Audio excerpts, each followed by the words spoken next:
Mini episode 809 of the FDH Lounge is brought to you by Sportsology, delivering unconventional columns and webcasts about sports, TV, music, movies, and more. Follow them on the web at sportsology.com. The FDH Lounge. You want to schedule your life around it. A long time ago, on a gloomy, wet Cleveland spring night, two men stand alone amidst the late-night drizzle. Their voices echo across the vacant station parking lot as they debate the merits of the great American radio show that have been missing for far too long. On that night, an idea was born. That idea became the FDH Lounge.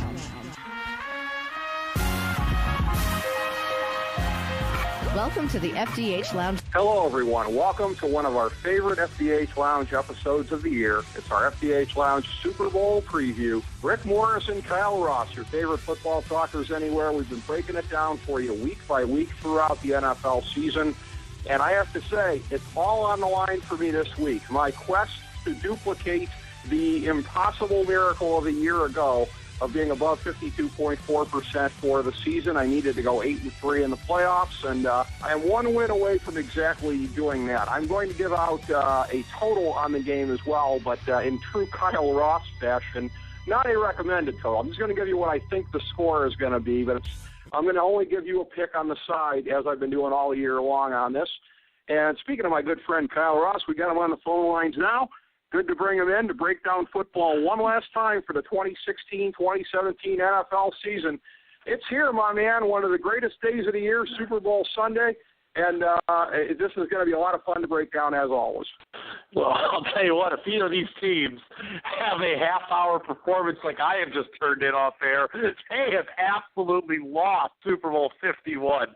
What a sad display by yours truly. Well, you sound like you need a palate cleanse, so I'll give you one here. I trust by this point in time that the audience out there indulges us in our wrestling nerd humor. So I have an example from mutual friend and FDH Lounge dignitary Jake Digman's Royal Rumble party from last week. So one of his friends shows up. His friend Adam, who's a good guy and a real funny guy, shows up, and he's got like the black duster trench coat like the Undertaker's got. He's also got a black old-style Undertaker's hat. He's also got a championship belt. So at one point in time, he goes to put it on. He stands up. He puts the hat on. He puts the belt over his shoulder. I, out of the corner of my eye, happened to catch a glimpse of something here. I had brought with me one of these gigantic Utz potato chip cans. They're not potato chips, potato sticks, the barbecue ones. They are gluten-free, which is important to me these days. So I had brought this with me, and I see it sitting there. I'm thinking, that's right about urn size, isn't it? So I pick the thing up. I go over one knee in front of him as I'm holding the can up. And people immediately just start taking pictures on their phone. And I'm now begging all of them, like, please, I want a copy of that to show my nephew. Like, that's wrestling nerd humor at its finest, Kyle.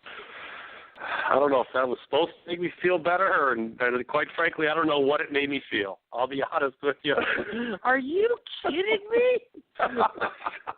Are you kidding me? That happened in the year 2016-17? All I know is I don't know how to keep time, and I don't like how if you go to the Zoop here by my new house, how you order at the right side of the counter. Usually most places you order at the left when you get funneled in. It was very confusing. I didn't like it.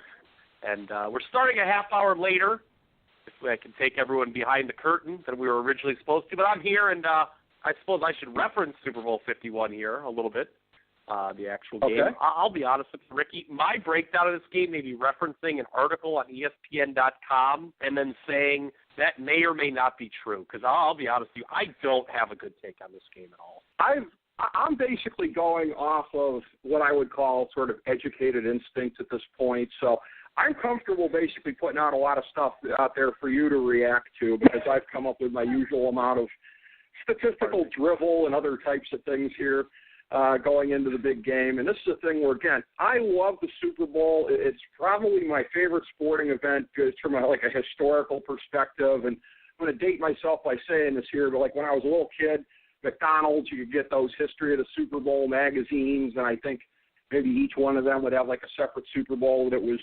written about. And it's just a thing where I've always been deep into the history of it and just really kind of enjoyed it a lot. And I spoke on the Championship Sunday broadcast that we did about how that's a day more for pure football fans. This is going to be a day where you're going to be bumping into people that are like, hey, I heard that New England coach is kind of grumpy. And people who refer to the New England quarterback as Tim Brady, albeit I'm stealing that one from the great fantasy football sitcom The League. But that's the kind of crap that we're going to have to deal with the casuals here this weekend. Who doesn't know who Tom Brady is?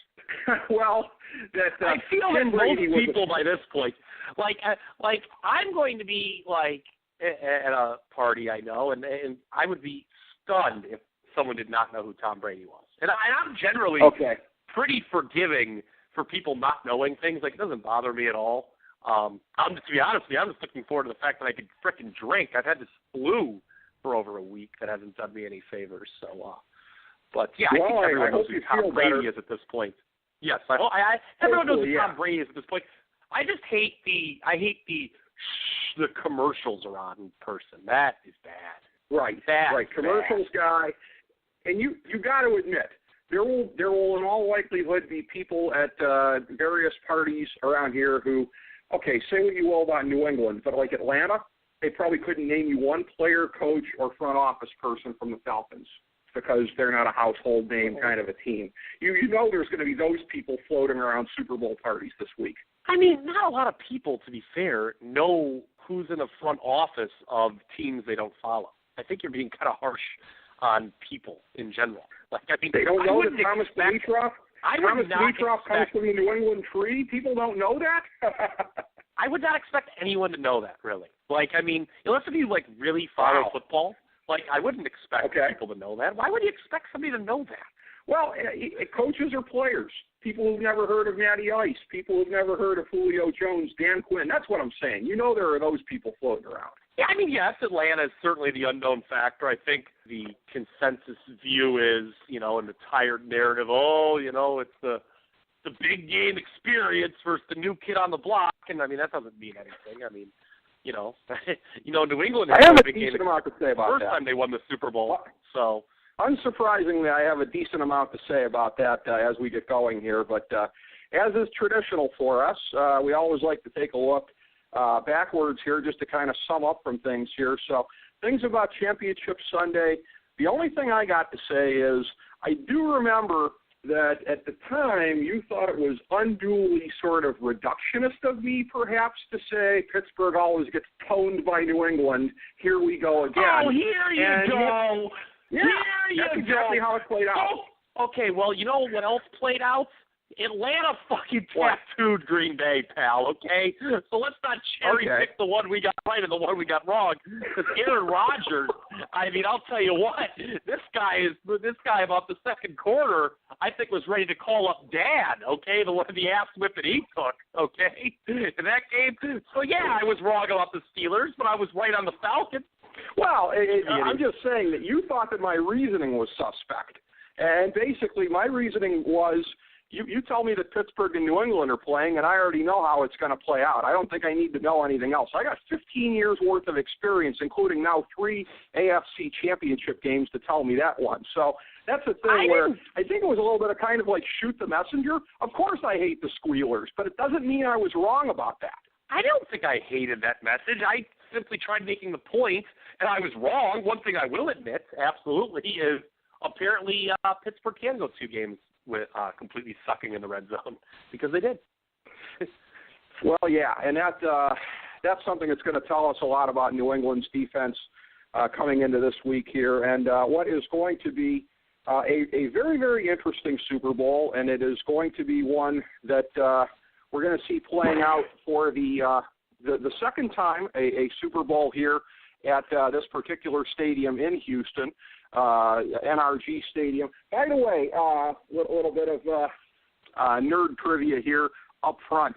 Third time now in Super Bowl history that 2 teams from the same division have met up in consecutive times at a stadium site. You will remember that it was New England, Carolina, meeting up the same 2 divisions. The previous Super Bowl in this stadium in 2005, 2004 rather, the Janet Jackson Nipplegate game, as is best remembered. Oh. The 2 times previously, New Orleans, Super Bowls 12 and 15, you had Dallas, Denver, Oakland, Philly, both the same divisions represented there. And, of course, the Orange Bowl, Super Bowls 10 and 14, Pittsburgh and Dallas both times in consecutive meetings in that stadium. So the 3rd time that we get a rematch of teams from a division in each conference meeting up here. The kickoff is alleged to be at 6:30, according to USA Today Sports Weekly. I don't think that's ever happened. I don't think they've ever kicked it off right on the button then.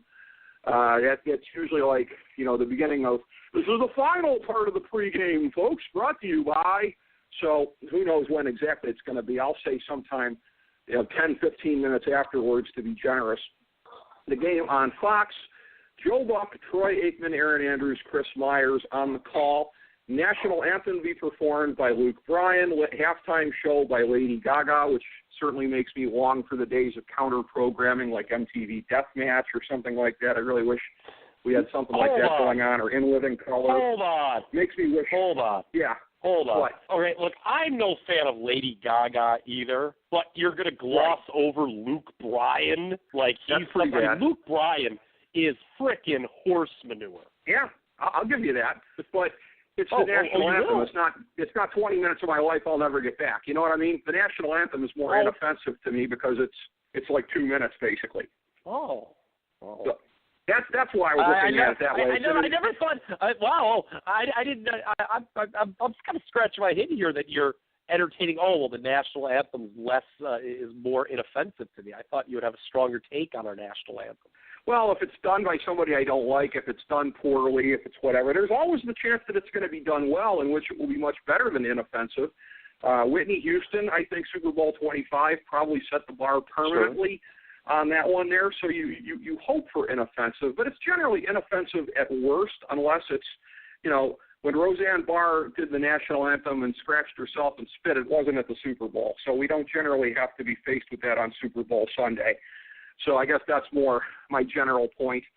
But this is a game where the line is New England laying 3 points. It has been solid at that all week. The over-under, which I don't generally get into each and every week just because of time constraints, but for this one we might as well. 57 had gone up as high as 58.5, settled back in at 58 as of when we are recording this. Looking at the statistical breakdown between the teams here, strength of schedule based off of the final FDH Lounge power rankings for the season. New England 32, Atlanta 22.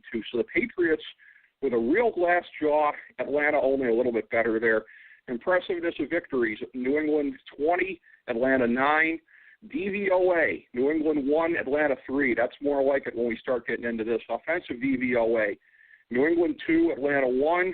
And defensive DVOA, New England 16, Atlanta 27. In terms of passing offensive yardage, New England 4th, Atlanta 3rd. Rushing offensive yardage, New England 7th, Atlanta 5th. Passing defensive yardage, New England 12th, Atlanta 28th. And rushing defensive yardage, New England tied for 3rd, Atlanta 17th. One of the questions as we have gone through in the playoffs here, when you're looking at the strength of Atlanta defensively, this is something that you referenced as far as Aaron Rodgers in the NFC Championship game. Vic Beasley, with the effect that he's had, and he was not solely responsible for what happened to Green Bay in the first half there, but the way that he has come on this season, the way that Atlanta has come on, this is one of these things where if you look at their statistics, past the point when they got very, very hot down the stretch, it tells a little bit of a different story as opposed to their very poor DVOA ranking of 27th for the season. So it becomes a matter of, is it possible to regard Atlanta by looking at them in the vacuum of the last 2 months or so? One of the great all-time examples I think that we tend to think about as far as you throw all that stuff out when you get to the playoffs, actually 10 years ago, if you remember the Indianapolis Colts in that run to the Super Bowl, Bob Sanders, I think that's the thing we always kind of point to as far as a player being a difference maker. I have grave doubts about Vic Beasley being able to be on the level of a Bob Sanders difference maker when you look at how Atlanta has performed through the playoffs. Because, again, some of what Green Bay did was garbage time. I'll give you that, but I referenced the previous week what Seattle did in their opening drive. and I realize sometimes you got to throw that out the window because it's pre-scripted, but the way that Atlanta has played defensively throughout the playoffs does not remind me of how Indianapolis played in the playoffs that year. You remember that really fugly 15-6 win over Baltimore that they had that year? We were all scratching our heads like that didn't feel like a Colts kind of a game. That kind of showed that the Colts had turned a little bit of a corner defensively in a way that I'm not seeing from Atlanta, Kyle. I'm glad you brought up Beasley because Beasley was the subject of the article that I kind of referenced at the outset that Bill Barnwell wrote today on ESPN.com, and pressure rate has been the key for this Falcons defensive turnaround in the playoffs. Seattle's got a pretty good offense at times, at least, when they've got their full complement of weapons. And then Aaron Rodgers of Green Bay were as hot as any team in the league. And their defense has held those two teams to 41 points total, and it's been all about the pressure. I think the pressure rate is the highest among all playoff teams, and it's been led by Beasley. So what's the blueprint to beating Tom Brady in the past? It's bringing pressure. If you look at his playoff losses, the commonality is he was sacked a lot more than usual. The New York Giants in both Super Bowls, and then you had that, the Jets when they pulled the upset, and they certainly had a quarterback a lot less talented than Matt Ryan. When they did that, it was Mark Sanchez. And Baltimore went to New England the one year. They brought a lot of pressure. So, yeah, you do get the feeling it is all about whether or not Atlanta can pressure Brady, and a lot of that does fall on Beasley specifically because he's kind of, you don't want to say single-handedly, but it's been pretty close to single-handedly been the guy who's reversed their numbers in that department. So, New England's offensive line, a lot better than Seattle's, certainly. Seattle kind of has a bit of a turnstile crew there in front of Russell Wilson. But Green Bay's offensive line was fairly well regarded, and they did not hold up well at all against Atlanta's pass rush. So, I think so much of the focus in the media leading up to the game is Atlanta's top-ranked offense versus New England's top-ranked defense. I think Atlanta's defense, whether or not they can do something, may actually be the difference in the game. Yeah, and the whole thing about top offense versus top defense, you go back to, I believe, the last time it happened, which was Seattle and Denver. And that year was absolute peak Seahawk defensively. There were no asterisks by them. They didn't play the 32nd best schedule in the league. That defense is one of the greatest of all time. This New England defense, again, does not appear as good as the numbers. You have said, and you've been right about this, that a lot of it's been sort of bend but don't break with them. So it's certainly deceiving to say best offense versus best defense because it is far from a consensus in the league that New England has the best defense. On the offensive line, something that is going to be a real issue here, as has been pointed out to me by a couple of my friends, not least of which FDH Lounge dignitary Steve Callis, who follows such things, the return of Dante Scarnecchia as offensive line coach for the Patriots. They have been noted for getting the most out of what they have at various positions, and pretty much few positions more so over the course of their long run than the offensive line. Having that guy in there coaching them, that's going to be a real help because those guys are just sitting in the film room thinking about Beasley 24/7 leading up to the game. Yeah, absolutely. And I like what you referenced. I agree with you about New England's defense not being as good as the numbers suggest. Now, I think they've allowed 17 or less points in 12 games this year. It's doubled. It's either like 11 or 12. That's quite a bit. But would you agree with me that it would not be right to compare this matchup? You referenced the game, and I'm glad you did because I was going to ask this question anyway. I don't think it's fair to compare this year's matchup to that Seattle-Denver one because this New England defense isn't Seattle's defense. Now, a case could be made that Atlanta's offense is Denver's offense, though. Like, when we talk of, we talk about the qualifiers with New England's defense, I don't think there's any debate right now that Atlanta's got the best offense in the league, right? Yeah, I think they settled that on the field with the Packers, to be sure, because they were going up against, at least through the course of the season, a better defense than what Green Bay was facing. But this whole question now of how good is Atlanta's defense, and again, like the 06 Colts, is it fair to rate them by what they did all year? Because, again, they didn't have Bob Sanders the whole year. That was a guy who always had trouble staying healthy, but it's because he played with such physicality And he was not the biggest of guys, but when I talk on the show about somebody being a force multiplier, that guy will always be like Exhibit A for that, as far as somebody who just made everybody around him better by the fact that everybody had to account for him. And for Atlanta, I think the biggest question going into the game is, because I think we would agree, Kyle, that if that number 27 ranking in DVOA, I go to that great line of Dennis Reynolds from It's Always Sunny in Philadelphia here, this does not define me, this does not define me. If that 27 number defines Atlanta, they have no chance of winning this game. They only have a chance to win the game if they are playing more so along the lines of what they've been able to do the last 2 months or so. And I talked about this coming into the playoffs as far as when you look at teams with the really great offenses, how good do the defenses have to be? You look at New Orleans when they won the Super Bowl in 2009. They were 20th in defensive points allowed. And I talked about the St. Louis Rams' turn of the century. 1999, 4th in defensive points allowed. 2001, 7th in defensive points allowed. A team that was much better on that side of the ball than we tend to remember. Maybe it's because we're thinking about the 2000 Rams a lot. 31st in defensive points allowed, which was last, as that is the year before the Houston Texans entered the league. So that donut hole season, I think we would agree, probably kept them out of the Super Bowl because they just couldn't stop teams at all. The offense was as good that year as it was the other 2 years. I want to say also, too, we go back to this with the Falcons, and me, you, and a lot of people have held a grudge historically that they broke up what would have been one of the great Super Bowls ever in 1998. Denver and Minnesota settling it on the field in Super Bowl 33 in 1999 in January of 99. I was thinking about this as I was looking at the recent history. I don't know if it's quite on that level, but in 2000, if the Rams could have gotten there, now granted, it would have been a total battle of movable object versus resistible force in terms of Baltimore's offense against Seattle's defense. But what about the greatest show on turf against the 2000 Ravens defense? We were kind of deprived of a great one there. Yeah, that's one that I don't think people remember. But that Rams team was not. It was weird. They were. There was a definite nosedive between '99 and 01 for them. That team was not on the same level. Like I don't think that was the second best. I'd have to look, but that was not the second best team in the league that year, in my opinion. No. That Rams team. They noticeably dropped. So I want to ask you something. Do you not think Atlanta can win a shootout?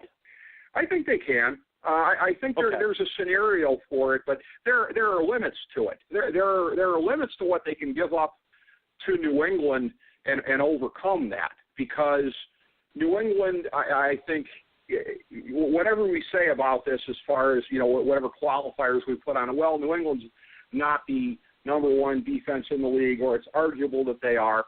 It is, I think, inarguable. Even if we grade Atlanta on the scale of the last 2 months or so, if we grade them on that generous curve, New England is going against a weaker defense. So yes, the limit to what you can allow Brady, I would say, is probably 30, 31 points if you're Atlanta and you're going to win. Don't you think so? Yes, because I think it would be fair to assume that Atlanta is going to score less here than per usual. Okay. Yeah. Would you not agree with that? I don't think Atlanta's going to hit their average of 34.4 points per game in this game. I'd be surprised if they did. I think New England's only allowed. Yeah, New England's allowed 25 or more only twice all year, and they've allowed 30 only once. It was ironically the one game that Brady lost to Seattle at home, a Sunday night game. So, Atlanta again. Matt Ryan, we should talk about this too. New England's defense, it's not just bend but don't break.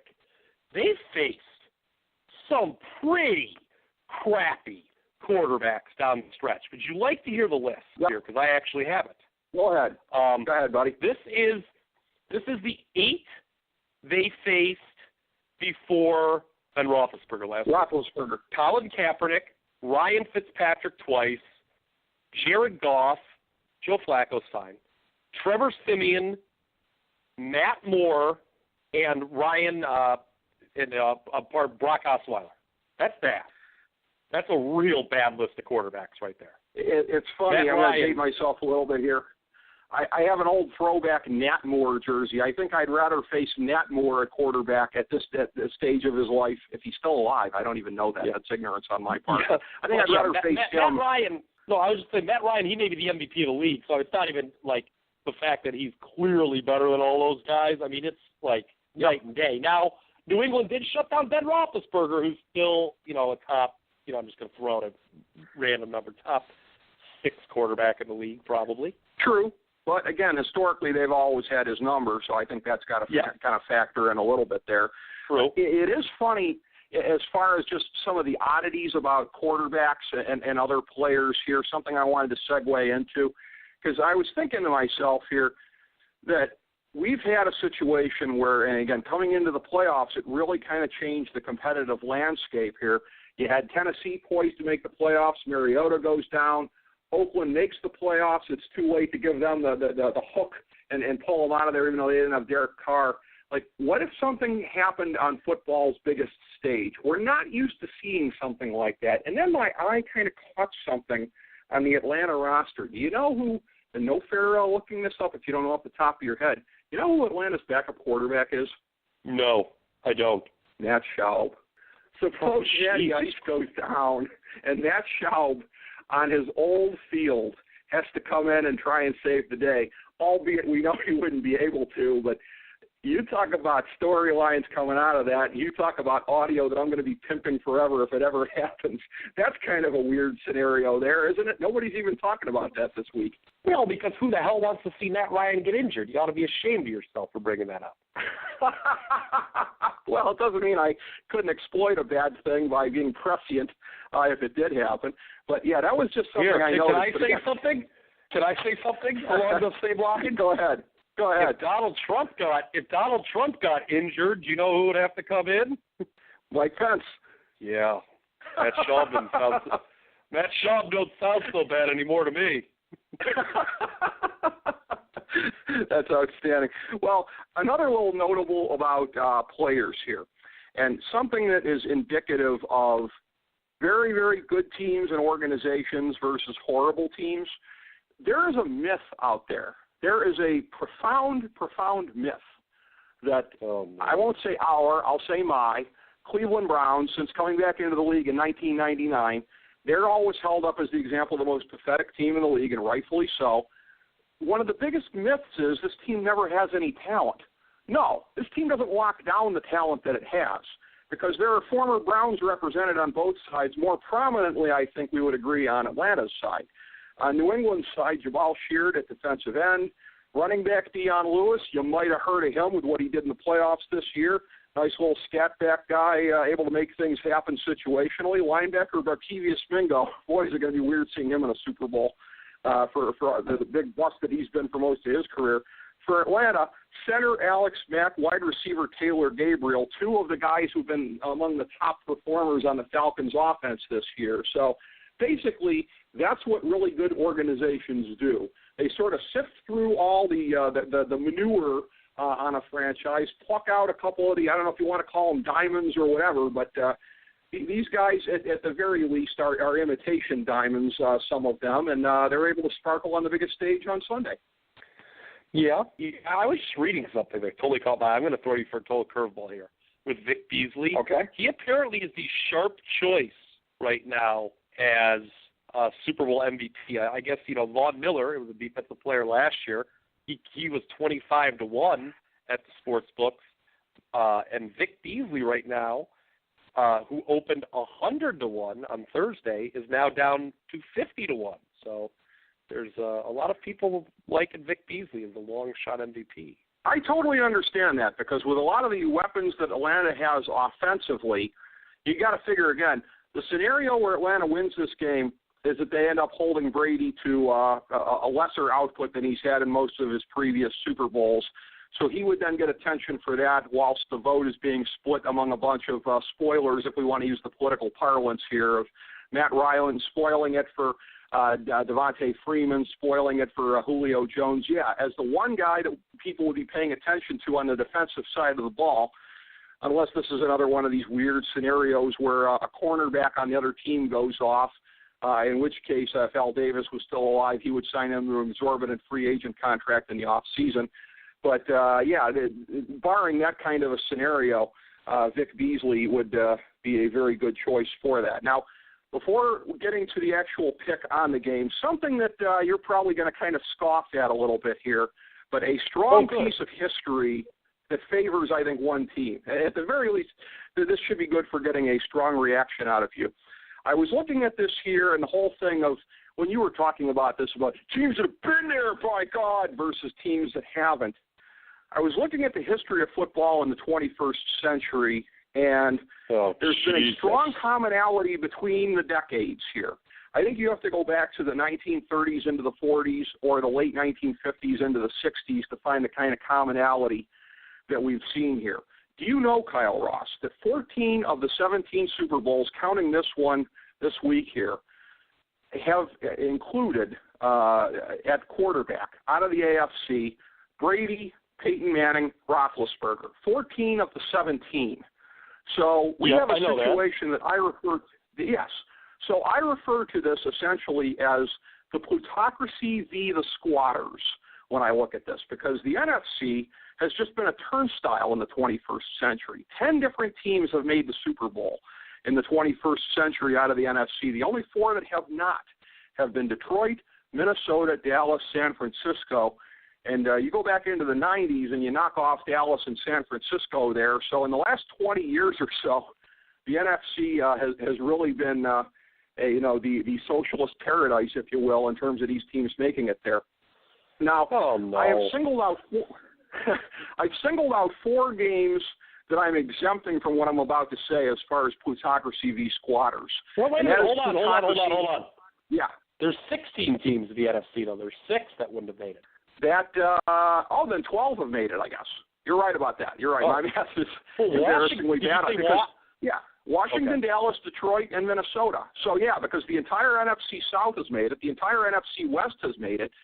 Chicago and Green Bay out of the North. Philly and the Giants out of the East. So, 12.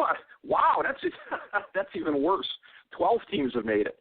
So, now there have been, when you look at repeat teams making it, and I'm going to exempt for the moment here Carolina, because there was a decade plus between their 2 trips to the Super Bowl. That was sort of coincidental with them. And I'm going to say the same thing for Seattle's first Super Bowl this century versus the next 2. I think you would agree with me there's not a lot of commonality, not a lot of crossover between the players on those teams. So the Seattle and the Giants teams that made it within a couple of years of one another here, where they had a decent core of players that came back, I'm referring to those teams as the wannabe plutocracy. The wannabe plutocracy is 3-1 against the plutocracy this century here. But when you're just looking at the plutocracy v. the squatters, I'm going to give you the games right here. Now, again, a little bit questionable in including St. Louis in this because they had just been in the Super Bowl 2 years previously, but they would not make it again after this. So I'm including that one in there. New England, St. Louis, New England, Carolina, New England, Philadelphia, Pittsburgh, Seattle, Indianapolis, Chicago, Pittsburgh, Arizona, New England, Indianapolis, Green Bay, Pittsburgh, and Denver, Carolina. We had a number of years there where that was not the case. 3 years where Brady, Manning, Roethlisberger were not in there. Baltimore Giants, Baltimore, San Francisco, Tampa Bay, Oakland.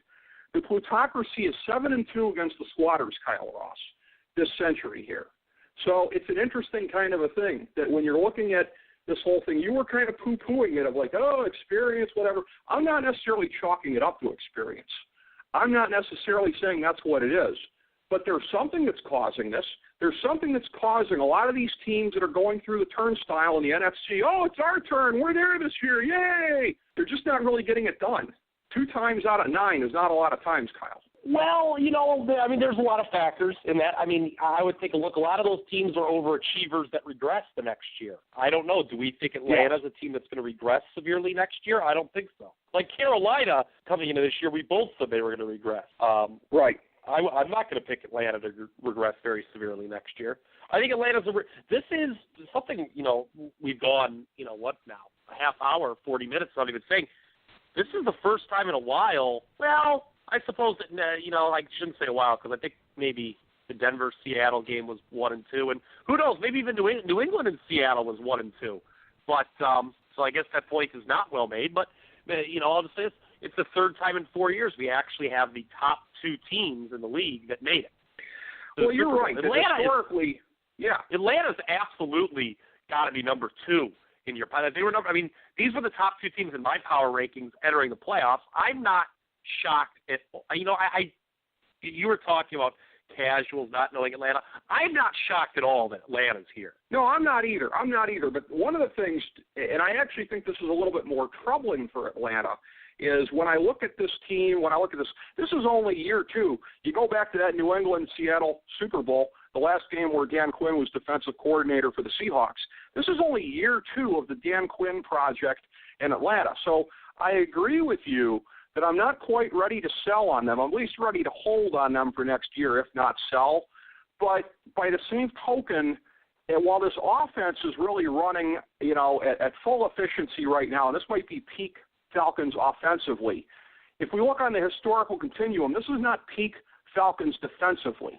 They're going to get better. You look at the growth curve over the 2 years of them with Dan Quinn, they should be better next year. They should be better the year after that. But at this moment in time, are they going to be good enough to beat New England? I think that might be the core question. Can they hold New England to enough for that offense to be able to thrive? So you're picking New England, huh? Well, you've been picking up on my lean throughout the show here. I'm going to compare this to something that good friend and fellow FDH Lounge dignitary Bob Glassman likes to do, and somebody that I've done some terrestrial radio with here in the Cleveland area. Bob being the bitter, sardonic fellow that he is when it comes to sports, I'm not intentionally aping him in this way, but my pick is going to have something in common with it. Bob's the kind of guy where, like, when the LeBron James Miami Heat were in the finals, he would bet on them because he was rooting against LeBron, but it was like, wow, at least I'll get something out of it if they win. I believe he bet against the Cavs last year when they were in the finals. Wanted the Cavs to win, but was afraid they wouldn't, and, hey, at least I'll make some money if they don't. So I'm looking at this here. I want to be above 52.4% for the season. I really, really do, but not enough so to shade my pick here. Again, it's not so much loving Atlanta, although I spend a decent amount of time down there. I have family there. I got a Falcons shaving kit for Christmas a couple of years ago, for whatever that's worth, but I like Atlanta. Yeah, that was a Christmas present I got. So, again, I like the Falcons, but even my family that lives there isn't passionate about them. Nobody's passionate about the Falcons in Atlanta. Nobody really cares about pro sports in Atlanta. They're all transplants like my brother. So it's not even being pro-Falcons, but everyone knows, again, that I loathe the Patriots, not to the extent that I do the Squealers and the Ratbirds, and maybe still a little bit more than I loathe Denver and Elway out of the 1980s. I don't like New England at all, but I got to try and get this one right. And my gut on this one is New England covers it. The 3 to me seems kind of weak as far as a line goes. I don't see this being a field goal game. I'm going to say 27-20. That would make it the first Super Bowl in a decade to go favorite under, but only my favorite play is recommended. How do you see it, Kyle? Oh, I like you playing the under because I wanted to know if you knew somewhere that I could bet Jason Jones total of 80 for this game because I would like to get down on that. 47 is my guess. But what's your guess for the game here? It's funny that you talked about kind of the rationale you did in Bob Glassman's rationale. You did kind of a good Bob Glassman impression, by the way. It's kind of how he sounds. Thank you. But New England's definitely the best team in the league, and Atlanta's definitely the second best team. And I keep thinking about it. I'm like, yeah, is Atlanta really going to win? And I'm like, they could. I think their offense is the best. We talk about their defense being the most suspect unit in the game. I think their offense is the best unit in the game overall. And I don't like doing it. Part of me, Sam's running out of the hourglass, buddy. What's it gonna be? Sam's running out of the hourglass.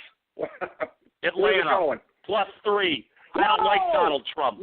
I don't like Donald Trump. That means I don't like Bill Belichick. That means I don't like Tom Brady.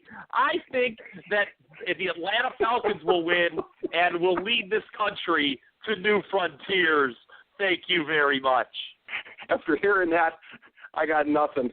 And I'll say enjoy Super Bowl Sunday, everybody, and thank you for joining us here for our FDH Lounge Super Bowl preview. As we bring the show to a close, we would like to extend our deepest gratitude to NBC, CBS, ABC, Fox, all Clear Channel affiliates, TNT, TBS, USA, UPN, Deadspin.com, YouTube.com, YTMND.com, MySpace.com, various blogs, Fox News, CNN, CNBC, MSNBC, IamBoard.com, Billboard.com, Google.com, ESPN, ESPN2, ESPN News, ESPN Classic, NBA TV, NFL Network, Sports Time Ohio, Athlon Magazine, Comedy Central, Cartoon Network, The Boomerang Channel, QVC, BET, The Spice Channel, Steno Notebooks, Manwich, Papermate Office Supplies, waitresses, strippers, bartenders, garbage men, janitors, microwave popcorn, the writers of The Office, Scrubs, Entourage, My Name is Earl, Oz, Metalocalypse and the Boondocks, Aquafina, and the Periodic Table of Elements.